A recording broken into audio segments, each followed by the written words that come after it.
As we stepped into her perfectly manicured living room, she smirked. "Oh, wearing that dress again? Brave choice." Her words, sharp as thorns, were just the beginning. But this time, I wasn't going to let her have the last word. The drive to my mother-in-law's house always fills me with a sense of dread, a feeling I've come to expect every time we visit. Today was no different. As we pulled into the driveway, I noticed the curtains twitch, a sure sign that she was already watching, already judging. My husband, Alex, gripped the steering wheel a bit tighter as we got out of the car. I could sense his unease, a mirror of my own. The door opened before we could even knock, and there she stood. Her smile didn't quite reach her eyes. "Darling, you look tired," she said to Alex, her voice dripping with a concern that didn't quite feel genuine. "And you, well, it's nice to see you making an effort," she added, eyeing my carefully chosen outfit. The comments were subtle, the kind that you couldn't quite call out without seeming overly sensitive, but they were there, little jabs meant to unsettle. As we walked into the living room, I noticed the family photos displayed prominently. Alex as a child with his father, but none with us, his current family. Lunch was a quiet affair. The tension hung in the air, thick and unspoken. Maëlle asked questions, her tone casual, but there was an undercurrent of something else, a need to assert her dominance, to remind us of her place in Alex's life. "So, how's work going, Alex? I hope you're not still letting them overwork you," she said, her eyes briefly flickering to me, as if I were the one pushing him too hard. Alex mumbled a response, keeping his eyes on his plate. I could feel the frustration radiating off him. It was always like this. She'd make these comments, and he'd shrink back, the little boy who couldn't please his mother. As we sat in her overly floral living room after lunch, sipping tea from fine china, the conversation turned to family news. She spoke of cousins and aunts, but it was clear the news was carefully curated. Anything positive about our life was glossed over, while any struggle was dissected in excruciating detail. I found myself zoning out, staring at a spot on the wall, wondering why we kept putting ourselves through this. Why did we subject ourselves to these subtle but constant critiques? But I knew the answer. It was for Alex. Despite everything, he wanted his mother's approval, her love. As we finally made our excuses to leave, Maëlle's tone changed. "You know I only want the best for you both," she said, her voice soft, but the words felt hollow after everything else. The drive back was quiet. I reached over and squeezed Alex's hand. We were in this together, but I couldn't help but wonder if things would ever change. If she would ever see the hurt she caused, or if this dance would go on forever. But as we drove away, I looked back at the house, a knot of unease in my stomach. There was a part of me, a small, whispering voice, that wondered if maybe, just maybe, things would catch up with her, that the way she treated us, the way she'd always treated Alex, would have consequences. It was a thought I didn't want to entertain, but it was there, lurking in the back of my mind. As we turned the corner, I let out a sigh, trying to leave the tension and the unspoken words behind. But they clung to me, a reminder of the day and of the challenges we faced. Challenges that I feared were far from over. The weeks following our visit to my mother-in-law's house were filled with a subtle, lingering tension. Alex seemed more withdrawn, his usually bright demeanor dimmed by the shadow of that day. It wasn't just me who noticed. During a weekend brunch, our friend Sarah commented on it. "Alex, you okay? You seem a bit off," she said, her brow furrowed in concern. He offered a weak smile. "Just tired, I guess. Work's been hectic." But I knew it wasn't just work. It was his mother's words, echoing in his mind, undermining his confidence. It was a pattern I'd seen too often. One evening, as we sat on our couch, a family group chat on his phone lit up. It was his mother, sharing news about a distant relative's success. The message was innocent enough, but it was her follow-up that struck a nerve. "Wish we had some good news from our side to share. Right, Alex?" It was a subtle dig, a reminder of our recent struggles with buying a house, something she knew was a sensitive topic. Alex's face tightened, and he put his phone away without responding. "Why does she do that?" I asked gently, not wanting to push him, but needing to understand.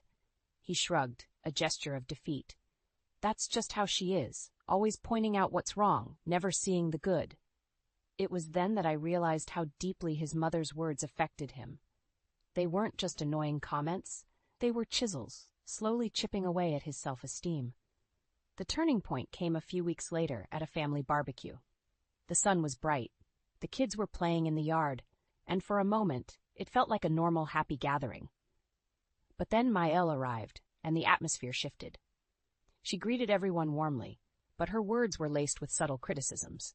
To her niece, "That's a bold dress choice." To her sister, "I see you're still with that job."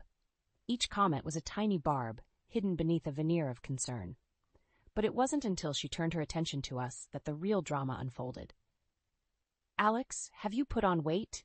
And you, dear, still no news about a baby?" The words hung in the air, and I saw Alex's face flush with embarrassment and anger. There was a collective pause, a moment of shared discomfort among everyone present. It was Alex's sister, Lisa, who finally broke the silence. "Mom, that's enough. Can't you just be nice for one day?" Mill looked taken aback, as if she couldn't believe someone was calling her out. But Lisa didn't back down. "Every time we get together, you have to make these comments. Can't you see how they hurt people?" There was a tense silence, then Maëlle laughed it off. "Oh, you're all too sensitive." But something had shifted. People started to see her behavior for what it was. Whispers began, conversations started. It wasn't just us who had noticed, it was everyone. In the car ride home, Alex was quiet, but I could tell he was thinking. "Maybe Lisa's right," he finally said. "Maybe we don't have to just accept it." It was a small admission, but it felt significant. It was the beginning of a change, a realization that maybe we didn't have to be passive recipients of Maëlle's words. But as we drove, I couldn't help but feel a sense of foreboding. It was as if we had opened a door, and I wasn't sure what lay on the other side. All I knew was that things were about to change, and I wasn't sure if we were ready for what was to come. The family barbecue incident marked a turning point in how we and the rest of the family viewed Maëlle's behavior. There was a noticeable shift, a subtle but significant change in the dynamics. Conversations about her, once hushed and careful, became more open. It was as if Lisa's outburst had given everyone else permission to acknowledge what had been unspoken for so long. In the weeks that followed, I noticed a change in Alex too. He started to speak up more, to assert himself in small but meaningful ways. It was as if he was slowly shedding the weight of his mother's expectations, finding his own voice. But with change comes resistance, and Maëlle's response was swift and predictable. She began to call more frequently, her tone a mix of concern and criticism.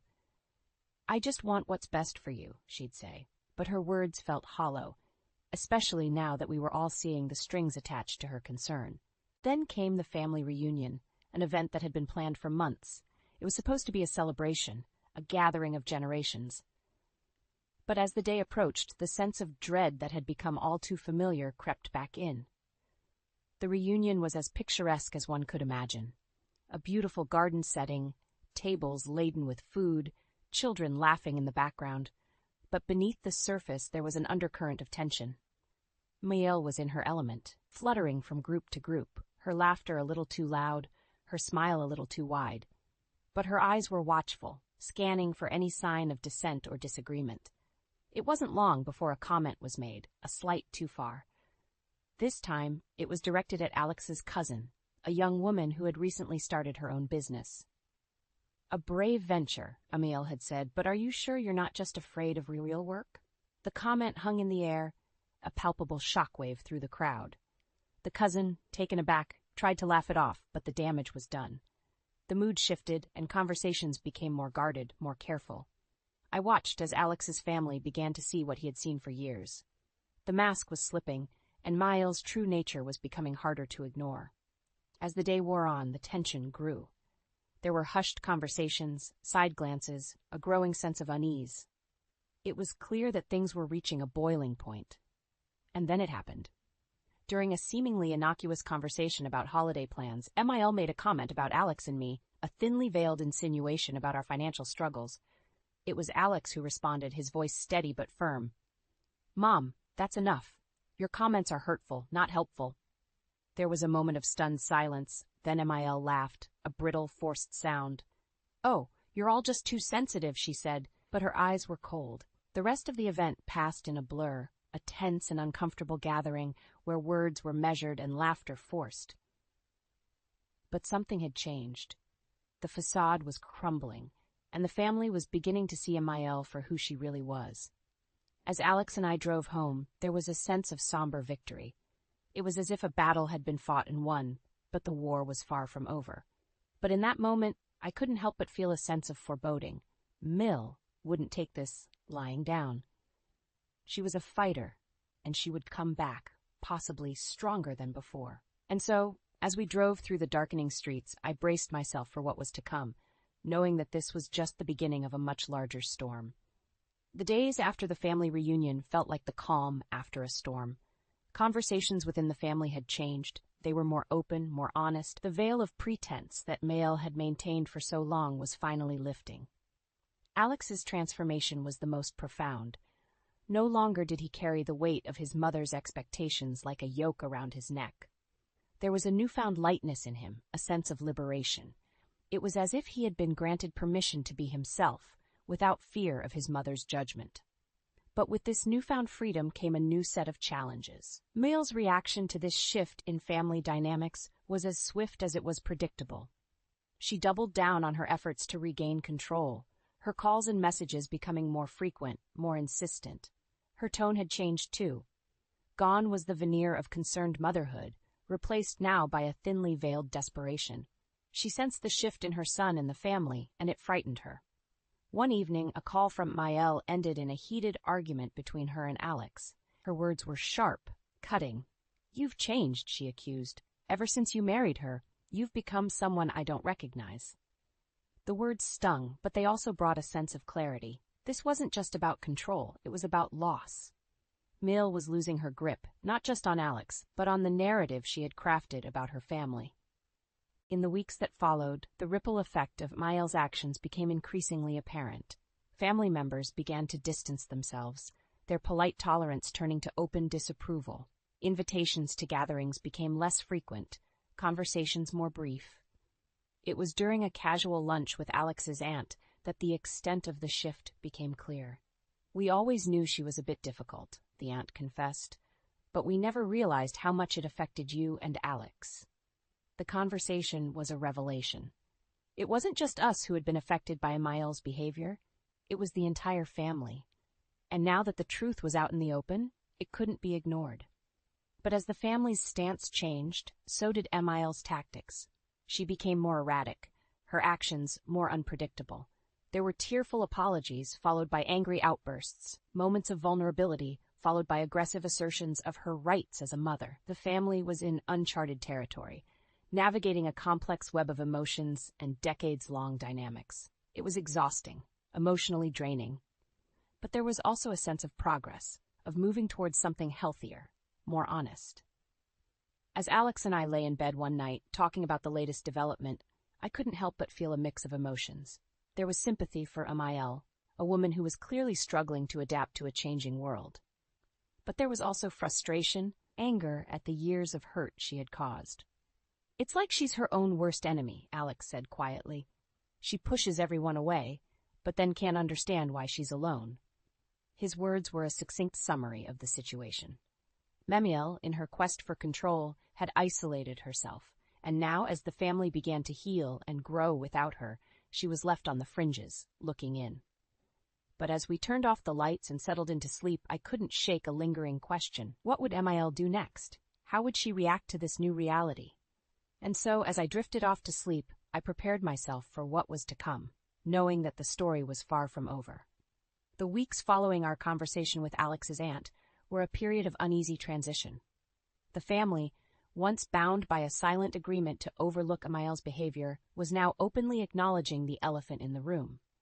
And with this acknowledgement came a shift in the family's dynamics.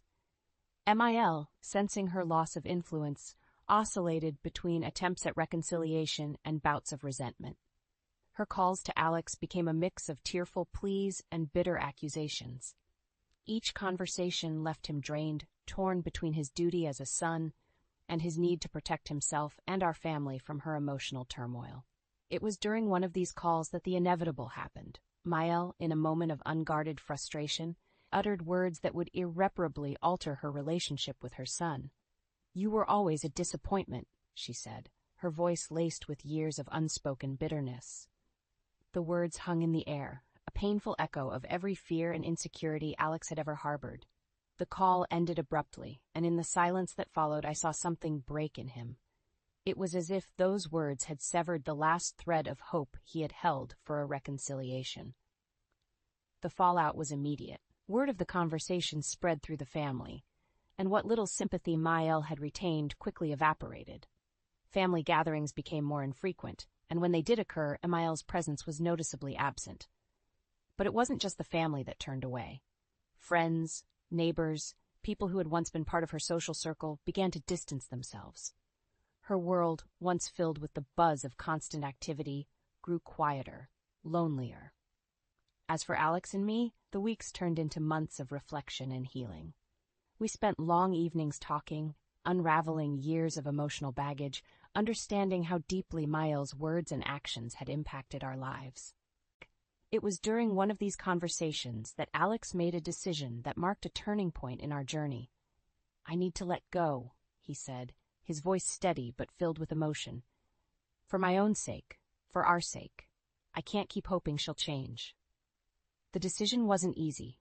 It came with a sense of loss, a mourning for what could have been, but it also brought a sense of peace, a relief from the constant strain of navigating Maëlle's emotional landscape. In the months that followed, Maëlle's attempts to reconnect became more desperate, more frequent, but each call, each message, was met with a firm but gentle boundary. We were moving on, building a life free from the shadow of her influence. And as we did, something remarkable happened. The family began to heal. Without the constant undercurrent of Emile's presence, relationships blossomed, conversations became more genuine, more heartfelt. There was a sense of unity, of coming together in the wake of a shared struggle. But amid this newfound peace, there was also a sense of sadness. Maëlle, once the matriarch of the family, was now a peripheral figure, a reminder of the damage that can be done by unspoken words and unresolved emotions. As the year drew to a close, the family gathered for a holiday celebration. It was a bittersweet gathering, filled with laughter and love, but also tinged with the absence of one who had once been at its center. And as we raised our glasses in a toast, I couldn't help but reflect on the journey we had taken, from pain and conflict to understanding and growth. It was a journey marked by loss, but also by a profound sense of liberation. But in the back of my mind, I knew that Maëlle's story was not over. Her journey was her own, a path marked by the consequences of her actions. And as we celebrated together, I hoped that she too would find her way, that she would learn from the echoes of her past and find peace in her own way. The year following our decision to set boundaries with Maëlle was one of profound growth for both Alex and me. It was a time of healing, of rediscovering ourselves outside the shadow of her influence, but it was also a time of reflection, of understanding the depth of the impact she had on our lives. Alex, in particular, underwent a transformation. Freed from the burden of his mother's expectations, he began to flourish. His confidence grew, his happiness more genuine. It was as if a weight had been lifted, allowing him to be the person he was always meant to be. But as we moved forward, there was also an undercurrent of sadness. The decision to distance ourselves from Maëlle wasn't made lightly. It came with a sense of loss, a mourning for the relationship that could have been. We often talked about her, wondering how she was, hoping that she was finding her own path to healing. The family, too, had changed. Without the constant drama that had once surrounded Maëlle, relationships began to strengthen. There was a newfound appreciation for each other, a deeper understanding born from shared experiences. But the true test of our growth came towards the end of the year, when we received a call from Maëlle. Her voice was different, softer, tinged with something that sounded like regret. "I've been thinking a lot," she said, "about everything, and I'm sorry." The words were unexpected, and they brought a mix of emotions. There was skepticism, a wary caution born from years of disappointment, but there was also a flicker of hope, a possibility of reconciliation. We agreed to meet, a small gathering at her house. The atmosphere was tentative, each of us unsure of how to navigate this new terrain. Emile was quieter, more reflective. She talked about her loneliness, about the realization that her actions had consequences. There were moments of defensiveness, old habits dying hard, but there was also an acknowledgement of her faults, a willingness to change. The meeting ended with no grand resolutions, no definitive conclusions. But it was a start, a small step towards understanding and perhaps forgiveness. As Alex and I drove home, we talked about the future, about what this new development meant for us. Maybe there's a chance for something better, Alex said, his voice tinged with cautious optimism. And as we talked, I realized that this journey was about more than just MIL and her actions. It was about us, about our ability to grow, to overcome, to find strength in the face of adversity. It was a journey that had brought us closer, that had taught us the value of boundaries, of self-respect. And as we looked towards the future, I knew that whatever it held, we would face it together, stronger and more united than ever. Years later, as I watched our children play in the backyard, I reflected on the journey we had taken. The path had not been easy, but it had been necessary. It had brought us to where we were today, a place of peace and happiness. Mael was still a part of our lives, but in a different way. The relationship was more balanced, more healthy. There were still moments of tension, reminders of the past, but they were fewer, less impactful. As I watched our family, I realized that this was what we had been working towards all along, a family built on respect, on understanding, on love. It was a new beginning, a chance to break the cycle of the past and create something better for the future. And as the sun set, casting a warm glow over the scene, I felt a sense of contentment, a deep and abiding gratitude for the journey we had taken. It had brought us here, to this moment, and for that I was profoundly thankful. I was profoundly thankful.